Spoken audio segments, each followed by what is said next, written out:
Hey everybody, thank you so much for joining me for the final episode of 2019. Today is New Year's Eve, and what better time to reflect and say, well, how was 2019? Well, I started the year in a situation where I was unemployed, I was depressed, I was in a real rut, I was really feeling frustrated from the previous few years, and I had told myself at the beginning of 2019, this was going to be my year. I was going to make this my year. So, here I am a year later. How did it turn out? Well, I got 5 specific things that has made 2019, in my opinion, the best year I've ever had. So, let's go over those. First, I solved the unemployment problem and the income problem. I, in February, landed a contract with a company, and it worked out really well to the point that in July, I converted full-time.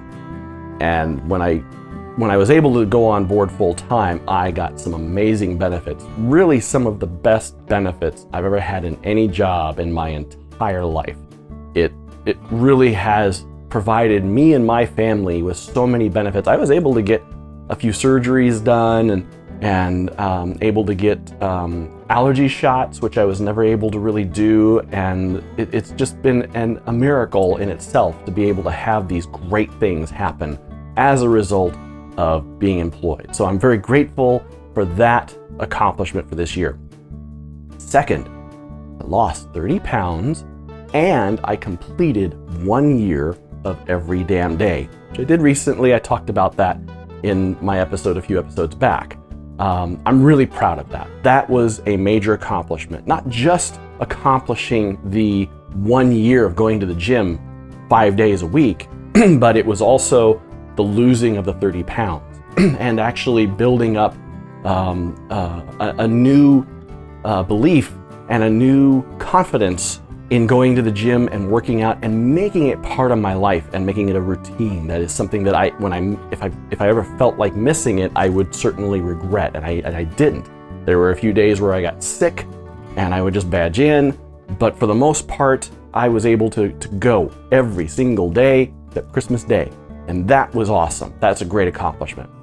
Third, I developed a much deeper and greater relationships and some new ones with family and with friends. And I'm very happy to be able to have some amazing people in my life who love me and who support me and have been a real help to me in 2019 to make my year turn out the way that it did. I'm so happy to be able to have those deep and caring relationships with people and to be able to connect when I need to reach out to people and to be able to give back to them as well, which has been something amazing. My fourth big accomplishment, which I really haven't talked much about, is that I started reading a lot more this year. In fact, I read more books in the last year than I have probably in the last maybe even 10 years, I want to say. It could be a little less, but probably not by much. I have read and completed 18 books this year, which for me is amazing. And all of these books have all been for self-improvement. A lot of these I started around the mid-year mark. So that's really 18 books since about June, July, in 6 months.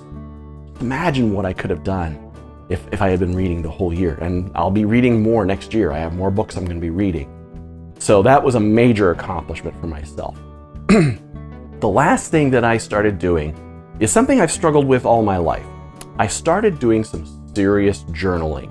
Now, I've journaled off and on, and I was able to go back and look a little bit at my journal for 2018 recently, and the problem with my journal for 2018 is there's a lot of gaps, a lot of things missing. And gaps happen, and that's fine. But I end up with a lot of gaps, and they're really big gaps. In fact, there were periods where I didn't journal for years, and this is just lost. It's just lost records of my history of what I've dealt with and things that I could have learned.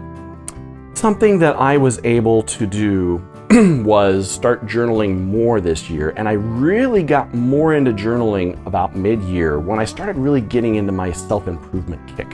And that was really when I felt the need to start writing more. And at first I was just writing my history of what I had done for the day. Then I joined AMP and a journaling course out of that, and started picking up more information and started doing a little bit more with my journaling, doing some goal setting and such in my journal. And then my best friend Jeremy Stoker did a presentation on effective journaling. And we actually recorded that, and we've been sharing that with people, and I'm going to share that with you. I'm going to share the link in the link below. I encourage you to watch it. It's 38 minutes, not very long, and it's really informative. And what that's done for me is it's given me a new direction with my journaling. It's given me a chance to put down things that I'm grateful for, things that are going well, things that are not going well, and asking myself questions and being able to take those questions and to build on that and try to answer those questions and just do better in my life. So I encourage you to watch this. I think it's a great thing for 2020 to help with journaling and to be able to record everything that you want to record for the coming year, so that you're able to go through in 2021, or at the beginning of 2021, and review how'd your 2020 go. And I'm looking forward to looking at my 2019 a little more and seeing how that looks as well. Anyway, folks, 2019 has been a fantastic year for me. 2020 is going to be even better. And I'm going to share with you some of the things that I'm working on for 2020 starting next week. And I'm encouraging you to do the same types of things. Do some forward thinking, some goal setting. We're going to think beyond New Year's resolutions here. This is not a New Year's resolution thing. This is how am I going to make the next year and the next decade the best in my life. Anyway, thank you so much for watching. Hey, if you like what I'm doing, make sure to subscribe. There's a subscribe button over here. Make sure you do that. And then I've got another episode here you may or may not have watched. Go back and take a look at that. I encourage you to follow me in 2020. We're going to do some amazing things together, and I'm going to share more of my journey with you. Thank you so much, and have a happy new year.